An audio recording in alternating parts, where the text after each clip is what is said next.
How do we remain unaffected by the behavior and judgments of the people around us, especially the females, homemakers? You can't be unaffected, क्योंकि अगर आपकी जगह मैं होऊंगा और अगर कोई भी कुछ भी बोलेगा जो मेरी सेल्फ एस्टीम को हर्ट करेगा तो बुरा लगेगा. बट जब बुरा लगता है then it affects our mental health. That's what I am saying. अब बुरा लगता है वो प्रॉब्लम है, या बुरा लगने के बाद आप उसके बारे में सोचते रहते हैं वो प्रॉब्लम है. दोनों ही प्रॉब्लम है. दोनों फर्स्ट नहीं प्रॉब्लम है. इज कि हमें बुरा ना लगे, उसका क्या करें? देखिए, आपका भी जो क्वेश्चन है ना उसको पहले ब्रेक डाउन करते हैं. राइट. एक हो सकता है कि आपके यहाँ पे हाथ पे कुछ गरम लगा और जिसकी वजह से जला और दर्द हुआ. क्या वो दर्द प्रॉब्लम है, या उस दर्द के बारे में जो आप सोच रहे हो वो प्रॉब्लम है? जो दर्द के बारे में हम सोच रहे हैं, that is the main problem. Right. क्योंकि अगर दर्द नहीं होगा तो प्रॉब्लम है. दैट मीन्स आपकी बॉडी में कोई डिफेक्ट है. राइट. कोई भी आपको हर्ट कर रहा है और आपको बुरा लग रहा है, दैट इज नॉर्मल. सबको बुरा लगता है. अगर कोई कहता है ना मेरे को बुरा नहीं लगता, मेरे को फर्क नहीं पड़ता, वो झूठ बोल रहा है. अंदर ही अंदर कहीं ना कहीं तो पड़ता है. हम वी ट्राई टू बी पड़ेगा ही पड़ेगा. देखो, फर्क एक बेसिक ह्यूमन साइकी है. आपकी मैं तारीफ करूं तो आपको अच्छा लगेगा, अभी तो वैसे भी हम कैमरे में हैं. राइट. या आपकी बुराई करूं तो अच्छा लगेगा. एग्जैक्टली. तो आपका क्वेश्चन क्या होना चाहिए कि भाई आप मेरी बुराई तो करो लेकिन मेरे को फर्क ना पड़े. ऐसे कैसे हो सकता है? It's not possible. वो तब हो सकता है जब जो आप बुराई कर रहे हो वो बेसलेस है. तो फिर हम ओवर थिंकिंग को स्टॉप कैसे करें? That's what I was about to come on that. देखो, तो अब आपको क्या करना है, पहले तो ये समझना है, इस फैक्ट को एक्सेप्ट कर लेना है कि बुरा लगता है. अब आपको ये देखना है कि जो मुझे बुरा लग रहा है वो तो प्रॉब्लम नहीं है, बट बुरा लगा और उसके बारे में मैं सोचे चली जा रही हूँ. I am in that over thinking zone. कुछ कर नहीं रही हूँ, बस सोचे चले जा रही हूँ कि मुझे ये करना चाहिए था, ये बोलना चाहिए था, मुझे ये करना चाहिए, लेकिन कर कुछ भी नहीं रहे हो. That is a problem. One. Number two, हो सकता है उस सिचुएशन में कुछ करने की जरूरत ही ना हो, क्योंकि जो आपको बुरा लग रहा है वो इस वजह से लग रहा है क्योंकि वो सच है या वो झूठ है. अगर वो झूठ है तो बुरा लगना चाहिए. नहीं. जैसे कोई मोटा नहीं है, उसको कोई बोल रहा है मोटा मोटा मोटा मोटा मोटा, तो उसको बुरा लगना चाहिए? नहीं. जो चीज है ही नहीं वो चीज बुरा क्यों लगेगी? वो बुरा क्यों लगेगा? तो इसका मतलब जब भी हमें कुछ भी बुरा लगता है तो उसमें कहीं ना कोई सच्चाई होती है, तभी वो हर्ट होता है. तो उसको अब हम दो तरीके से ले सकते हैं. पहले हमने इसको दो पार्ट में डिवाइड किया कि एक उसमें सच्चाई है, एक में नहीं है. जहां सच्चाई नहीं है और फिर भी आपको बुरा लग रहा है तो उस पर्सन को चेंज नहीं करना है, हंसना है. वो बेवकूफ है ना, जो सच नहीं है वो बोले चले जा रहा है, तो बोलने दो, उससे फर्क क्या पड़ता है. अब जैसे आप मेरे को बोलते हो कि you are not good looking, तो मुझे बुरा लगेगा? नहीं लगेगा because you are good looking. Just kidding. हाँ. सो पहले हमको ये देखना है कि क्या वो सच है या वो झूठ है. झूठ है तो लाइटली लेना है, हंसना है. और अगर सच है तो हमें देखना है कि क्या इस सिचुएशन में हमें कुछ करना है या नहीं करना है. अब किस लेवल पे करना है? या तो उस इंसान को चुप कराना है, या खुद कुछ ऐसा करना है कि उसका परसेप्शन चेंज हो जाए. जैसे अभी आपने एक वर्ड यूज किया होम मेकर. तो मान लो अगर उससे रिलेटेड कोई कुछ बोल रहा है, वो बोल रहे हैं कि भाई आप कुछ करते नहीं हो, आप घर पे बैठे रहते हो, तो एक वे में वो रियलिटी है और एक वे में झूठ है. रियलिटी क्यों है और झूठ क्यों है? झूठ इसलिए है कि आई गेस कि homemaker is very undervalued term. Homemaker is an undervalued term. You are not actually a homemaker, you are a life maker. Right.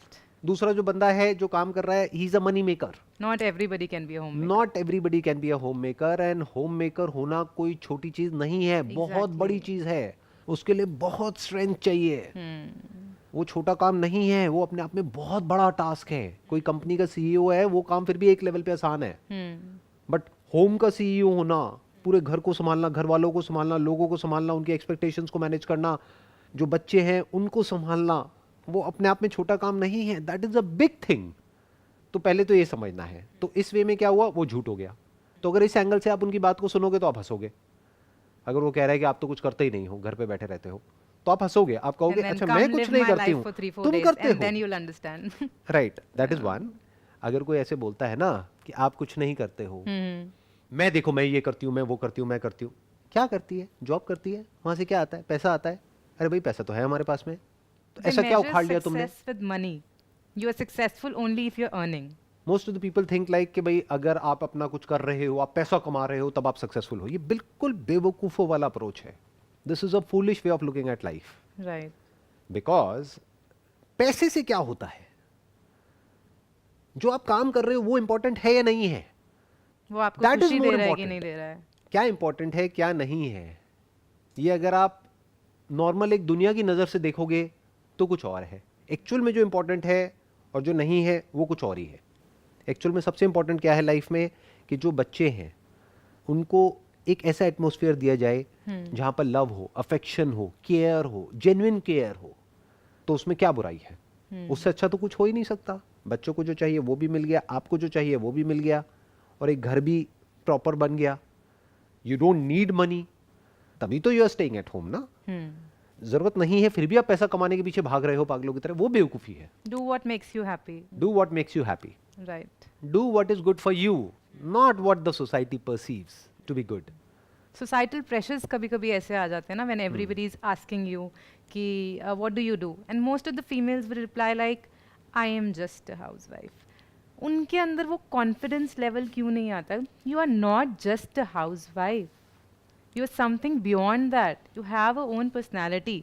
बहुत सारी फीमेल्स इस इन्फियोरिटी कॉम्प्लेक्स से ना जूझती हैं।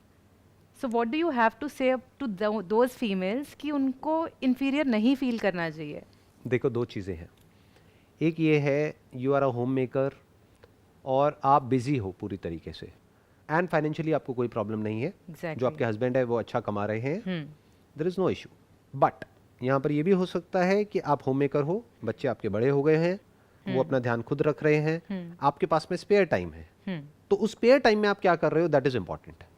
क्या आप खाली बैठे हो, खाली बैठ करके सिर्फ टीवी देख रहे हो, या कुछ कंस्ट्रक्टिव कर रहे हो, कुछ क्रिएटिव कर रहे हो, कुछ प्रोडक्टिव कर रहे हो, किसी भी तरीके से ग्रो कर रहे हो, और कुछ नहीं तो घर पे बैठ के बुक्स पढ़ रहे हो। That is far better than कि किसी ऑफिस में जाना और एक मोनोटोनस काम करना जो करना आपको पसंद नहीं है बट कर रहे हो। क्यों? क्योंकि दुनिया ये कहती है कि जो काम करते हैं वो पता नहीं क्या होते हैं। बकवास है सारी बातें। तो why don't you do something at your home if you have the resources? That is a big question. क्यों नहीं करते हो? क्योंकि वो करने की नॉलेज भी नहीं है, स्किल भी नहीं है। Basically how do we come out of the comfort zone then? Exactly, कि वो जो आपका कंफर्ट जोन है उससे बाहर कैसे आओ। तो ये जो लोग आपको बुरा बोल रहे हैं और आपको बुरा लग रहा है, इसका मतलब क्या है? उसमें सच्चाई है कि तुम कुछ करती नहीं हो। अगर तो बुरा नहीं लग रहा है तो सच्चाई नहीं है, क्योंकि आप करते हो। एग्जैक्टली। बट अगर बुरा लग रहा है तो इसका मतलब उसमें सच्चाई है। तो सच्चाई है तो उनकी बातों को एज अ फ्यूल देखो, कि वो आपको चैलेंज कर रहे हैं कि कुछ करके दिखाओ। तो कुछ करो। अब करने के लिए पहले एक ज़माना होता था कि आपको बाहर जाना पड़ता था, there was no other option. आपको कहीं जाना ही पड़ेगा, कुछ करना ही पड़ेगा बाहर।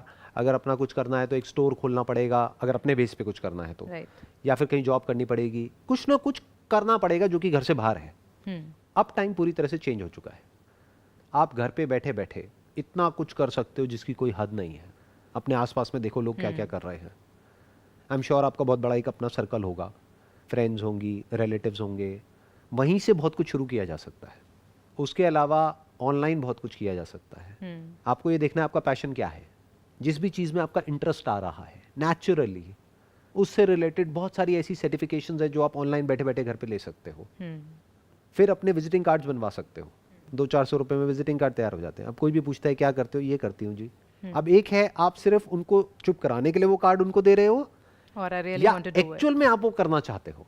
अगर तो सिर्फ उनको चुप कराने के लिए वो कर रहे हो तब तो वो शैलो हो गया, तब वो खोखला हो गया, उसका कोई फायदा नहीं है। If I want to do something, then I have to do it. But if actually you want to do something, because खाली बैठने से बेटर है कुछ करना, इतना हमको समझ आ रहा है, और कुछ क्रिएट करना, कुछ इंटरेस्टिंग कुछ बनाना, कहीं बिजी रहना जहाँ से कि आपकी ग्रोथ हो, not just theoretically but actually. क्योंकि बुक से जो आप सीख रहे हो वहाँ पे थ्योरेटिकल ग्रोथ हो रही है, बट जब कुछ करके सीख रहे हो तो वो प्रैक्टिकल ग्रोथ हो रही है, प्रैक्टिकल एक्सपीरियंस है वहाँ पर। तो अगर इस तरीके से आप कुछ करते हो तो आप बहुत कुछ कर सकते हो, उसकी कोई लिमिट नहीं है कि आप क्या क्या कर सकते हो। बट देन अगर हम अपने आप को प्रायोरिटाइज करते हैं कि हमें ये करना है, चाहे हम घर पे बैठ के करें, चाहे घर से बाहर जाके करें, देयर इज़ अ पॉइंट जब लोग हमको फील कराते हैं कि thinking about one self is being selfish. उस चीज़ से हम कैसे बाहर आएँ कि this is not being selfish, this is self love. उसमें आपको एक बैलेंस बनाना होगा। ऐसा नहीं कि अब आप उस चीज़ को करने में इतने बिजी हो गए जो एक्चुअल में इंपॉर्टेंट नहीं है। पहले आपको समझना होगा आप कर क्यों रहे हो। आप पैसे के लिए तो नहीं कर रहे, that must be very clear right from day one, क्योंकि पैसा तो है। एग्जैक्टली। अब आप कर क्यों रहे हो? आप कर रहे हो अपनी ग्रोथ के लिए, अपने आप को बिजी रखने के लिए, अपने पैशन के लिए, अपने इंटरेस्ट के लिए। अगर इसको एक और वे में बोला जाए तो अपने फन के लिए, अपनी इंजॉयमेंट के लिए या सेल्फ लव के लिए। तो अब उसमें ऐसा नहीं है कि आपको दिन में 9 घंटे देना पड़ेगा, 10 घंटे देना पड़ेगा, 12 घंटे देना पड़ेगा। किसी का कर्जा थोड़ी ना देना है। अपनी मर्जी है, जो करना है करो, जितना करना है करो, अपने पेस पे करो। किसी दिन में 2 घंटे भी करो दिन में, किसी दिन में 4 घंटे भी करो, किसी दिन में 1 घंटा भी करो, किसी दिन में कुछ मत करो। Who is pressurising you to do something? Do it at your own pace, but कुछ करो। That's all what I can say. एक गिल्ट फीलिंग आती है when you leave your, like today I have come here, आज मेरे बेटे का exam था, टेस्ट था हिंदी का, and then I had to send the photographs also to the teacher because वो पीडीएफ फाइल वगैरह कई बार बना के नहीं कर सकता। तो मुझे लग रहा था, I thought of missing this opportunity today and then staying there with him so that he does his work completely and then I click the picture, send it to the teacher. अब एक feeling मुझे ये थी कि यार वो मैं miss कर दूंगी, तो it's a once in a lifetime opportunity, तो ये चली जाएगी। What do I do now?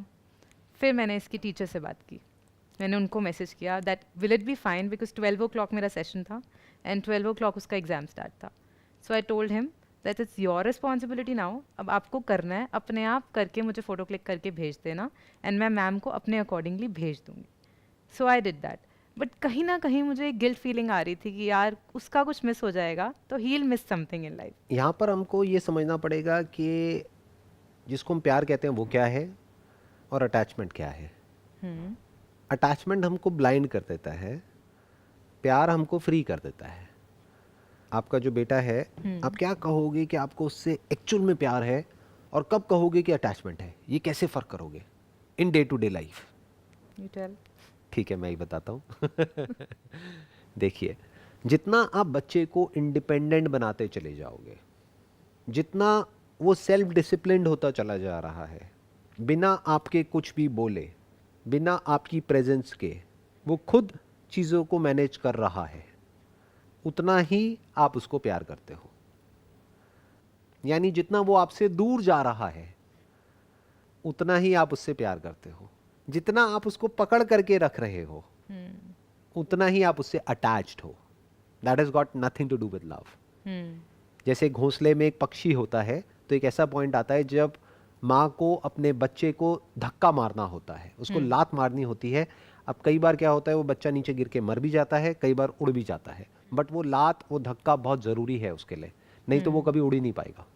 ये फ़र्क हमको थोड़ा सा समझना पड़ेगा कि हम प्यार किसे कहते हैं और अटैचमेंट क्या है। फॉर एग्जाम्पल, वो बच्चा भूखा है, अब आप उसको खिला रहे हो उसके पीछे पड़ के ज़बरदस्ती किसी भी तरीके से, और वो कह रहा है नहीं नहीं मैं अभी बिजी हूँ, मैं अपना कुछ और कर रहा हूँ, मैं अपना गेम्स खेल रहा हूँ, या मैं ये कर रहा हूँ, मैं वो कर रहा हूँ, अभी मेरे को तंग मत करो, और आप उसके पीछे पड़े हुए हो उसको खिलाने के लिए। क्या ये प्यार है?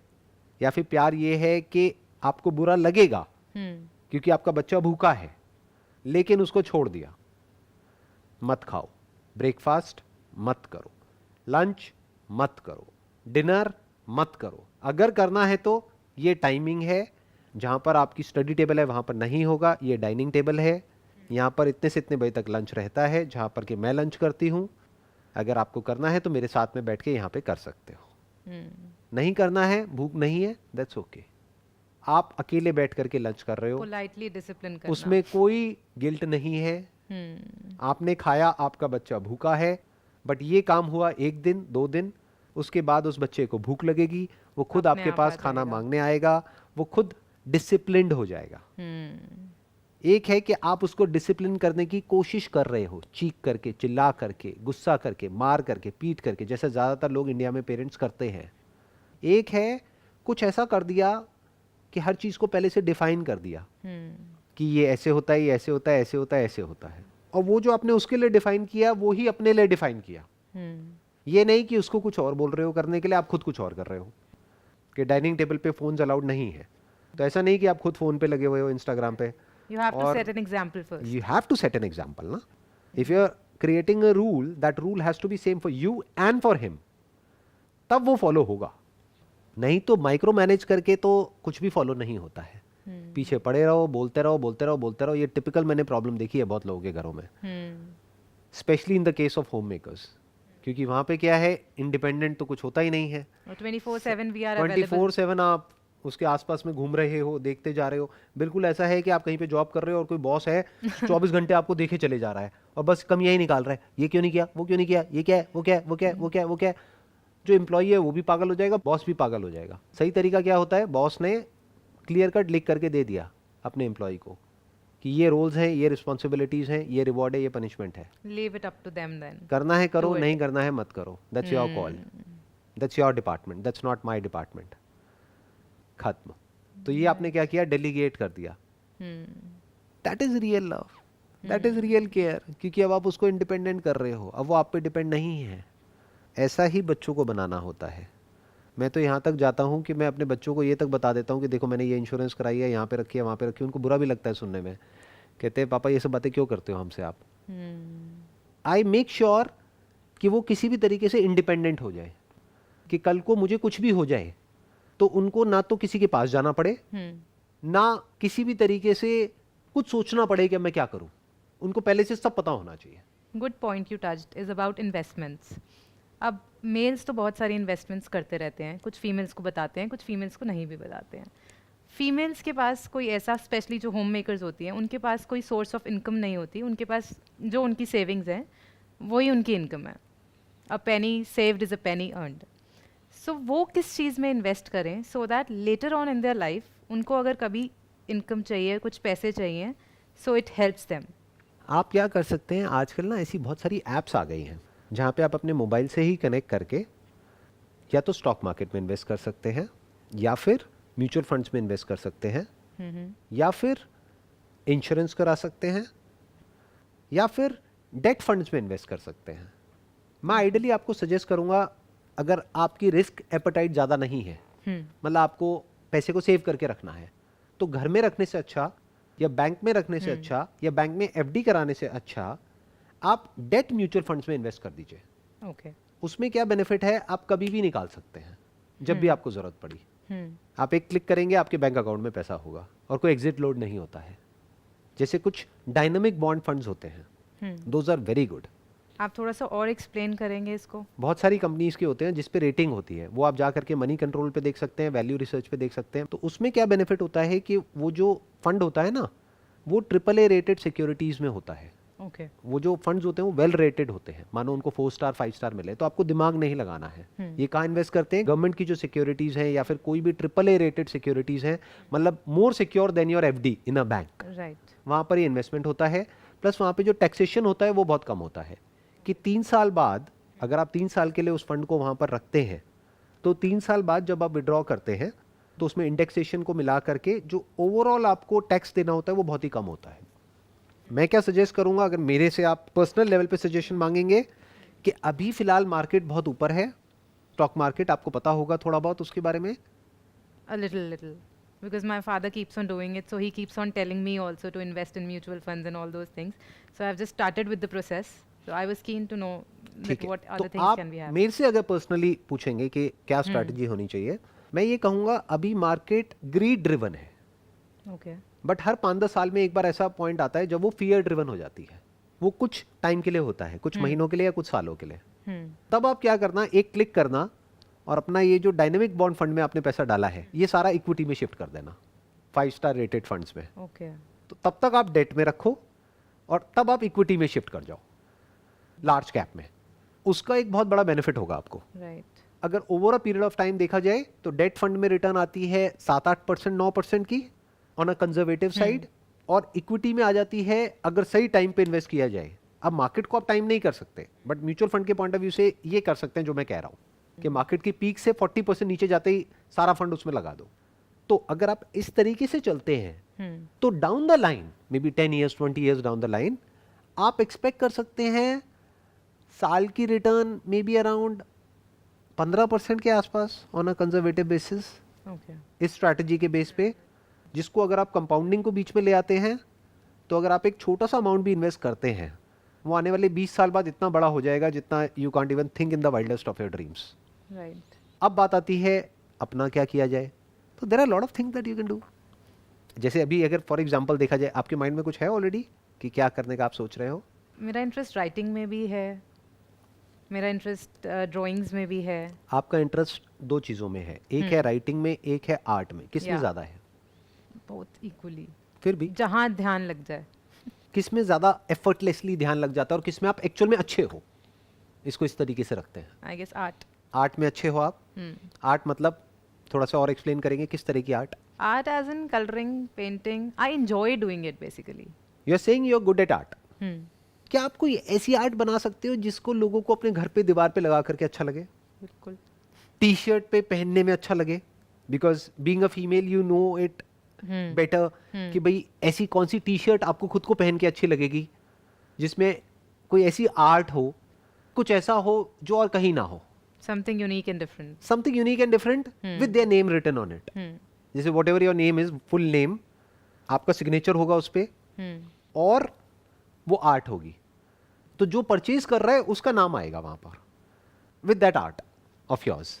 अब इस आर्ट को क्रिएट आपको एक बार करना है. आप क्या करोगे, पेपर पे स्क्रिबल करके अपना कलरफुल सी एक अच्छी सी आर्ट बनाओगे. अब आपके पास में बहुत सारे ऑप्शंस हैं. चाहे तो टी शर्ट पे भी उसको प्रिंट कर सकते हो, चाहे तो मग्स पे भी कर सकते हो, चाहे तो कीचेन्स पे भी कर सकते हो. अनलिमिटेड ऑप्शंस है. अब इतना आसान हो गया सब कुछ जिसकी कोई हद ही नहीं है. प्लस अगर ये सब नहीं भी करना है तो पोस्टर्स बना सकते हो. जैसे पहले के ज़माने में पेंटिंग्स चलती थी, अभी भी चलती है, बट अब आज की डेट में क्या होता है, पेंटिंग्स कंपैरेटिवली जो हैंडमेड पेंटिंग्स होती हैं वो एक्सपेंसिव होती हैं. अब क्या चलता है, पोस्टर्स. मानो जैसे ये है, a day without laughter is a day wasted. Wasted. अब ऐसे ही आपने कुछ क्रिएट कर दिया इंटरेस्टिंग सा, उसको डिजिटल में कन्वर्ट करवाना है क्योंकि आपने तो पेपर पे क्रिएट किया. राइट. तो उसके लिए आर्टिस्ट बैठे हैं बहुत सारे जो कि आपसे बहुत ही रीजनेबल अमाउंट लेंगे. $4-5 देंगे, किसी को भी $10 देंगे. वो आपके डिजाइन को प्रॉपर डिजिटल आर्ट में कन्वर्ट कर देगा 1-2 दिन के अंदर अंदर. आपका क्या लगा, $5 to $10, विच इज नथिंग. अब ये आपका एसेट है. This is like an intellectual property. ये बहुत कम लोग समझेंगे इस बात को, क्योंकि दिमाग कैसे चलता है, हमारा ट्रेडिशनल माइंडसेट है हम सबका. आप कैसे सोचेंगे, या आपके घर वाले या ये सब लोग कैसे सोचेंगे, प्रॉपर्टी का मतलब क्या, घर बना लो जी, हमने तो जमीन खरीद ली. That is physical property. I am talking about intellectual property. अब इसका कॉपीराइट आपके पास में है. You will own the copyright of your design because you have created it. अब इस डिजाइन को ऐसे आपने 10 डिजाइन बना लिए. मानो शुरू में आप टी शर्ट से ही शुरू करते हो. ऑनलाइन अपना बहुत सारे ऐसे प्लेटफॉर्म्स हैं जहां पर फ्री में आप अपना एक ऑनलाइन स्टोर क्रिएट कर सकते हो. It is as easy as creating an email ID. आपके नाम से आपका एक स्टोर बन गया. किसी को भी आपके फ्रेंड सर्कल में यहाँ पे वहां पे कोई भी पूछता है, अब आप क्या करते हो, I am basically an artist and my art work, if you want to purchase it, it's available on this store. अब आपको कुछ भी स्टोर नहीं करना है, आपका वो स्टोर इंटीग्रेट हो जाएगा एक ड्रॉप शिपिंग पार्टनर से. आपने सिर्फ अपने आर्ट वर्क को अपलोड कर दिया. अब कोई भी वहां से ऑर्डर करेगा तो ऑटोमेटिकली वो ऑर्डर जाएगा एक ड्रॉप शिपिंग पार्टनर के पास. वो उसको प्रिंट करेंगे. मानो मग के लिए ऑर्डर किया या टी शर्ट के लिए ऑर्डर किया, टी शर्ट का साइज वो सिलेक्ट करेंगे, वो सब कुछ वहां से ऑटोमेटिकली उनके पास चला गया. तो उसमें ऑप्शंस होंगे, सीओडी का ऑप्शन होगा, कैश ऑन डिलीवरी या क्रेडिट कार्ड, और ये वो सारे ऑप्शंस होंगे. उन्होंने ऑर्डर प्लेस किया, प्लस इसकी आप एड्स भी चला सकते हो फेसबुक पे, इंस्टाग्राम पे, अपना एक पेज बना सकते हो, ऐसे एक डोमेन नेम बुक करा सकते हो. अब उसमें क्या हुआ, आपके विजिटिंग कार्ड्स भी बन गए कि भाई ये मेरे जितने भी आर्ट वर्क हैं वो सब यहाँ पे अवेलेबल है. इसको आप किसी भी मटेरियल पे ऑर्डर कर सकते हैं. अब आपका एक स्टोर है. जैसे एक ऑफलाइन स्टोर होता है, एक ऑनलाइन स्टोर है, जिसकी कॉस्ट क्या है, ऑलमोस्ट महीने का 500-700 रुपए महीना. आपका ये काम शुरू हो चुका है. ज़्यादा डिज़ाइन नहीं चाहिए शुरू में, 10 भी बहुत है. अगर ये काम चल पड़े तो और डिज़ाइन बनाते जाओ और अपलोड करते जाओ. You can have 100 designs, you can have 1000 designs. ये सब क्या है, आपकी इंटेलेक्चुअल प्रॉपर्टी है. इसको कोई और यूज़ नहीं कर सकता इन डिज़ाइंस को. ये आपके अपने पेटेंटेड डिज़ाइंस हैं. अब कभी कभी कोई आइडिया दिमाग में आता है and you feel like discussing it, but आपके पास कोई डिस्कशन के लिए होता नहीं है. Then what do you do? और आप डिस्कस करना भी चाहते हो तो सामने वाले का आपको वो रिस्पॉन्स नहीं आता, you feel demotivated. What do you do then? अब आप किसी और की हेल्प मत लो इसमें, क्योंकि या तो होता कोई स्टेक बहुत बड़ा होता तो मैं कहता आपको किसी की हेल्प की ज़रूरत है.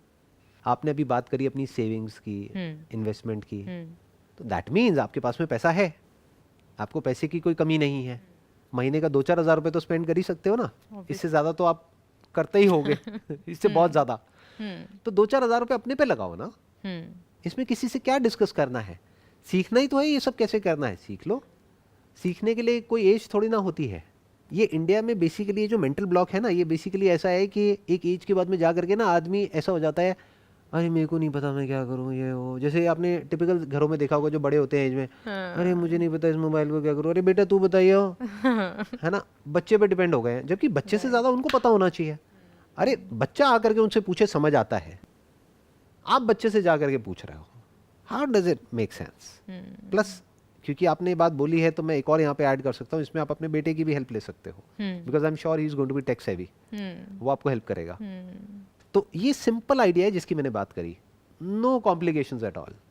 It's going to be up and running within the next 15 days to maximum 1 month। कितना काम करना है दिन में? 1-2 घंटा। उसके बाद में फ्यूचर में ऑर्डर की भी टेंशन नहीं है आपको। घर वालों से तो तब बात करनी है ना जब घर में कुछ स्टोर करना है। घर में मानो एक बड़े बड़े बॉक्सेस रखे हैं, उसमें कोई स्टॉक पड़ा हुआ है, कोई प्रोडक्ट पड़ा हुआ है, कुछ करना ही नहीं है। सब कुछ ड्रॉप शिपिंग कंपनी करेगी।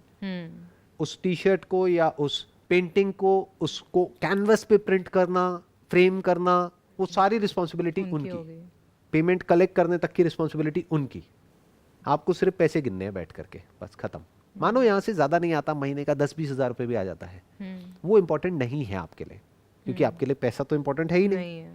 आपके लिए क्या है? You will get an identity of your own, that I am the founder of this store. इसमें मैं क्या करती हूँ? आई am basically an artist. I create different kinds of designs and that's available for printing online. आप वहां से order करिए और आपके घर पर डिलीवर हो जाएगा 2 से 3 दिन में, 4 दिन में, खत्म। इतना कुछ किया जा सकता है जिसकी कोई लिमिट नहीं है। Right. I hope finally you got all the answers. I got all the answers, sir. Perfect. Thank you so much. Wish you all the best.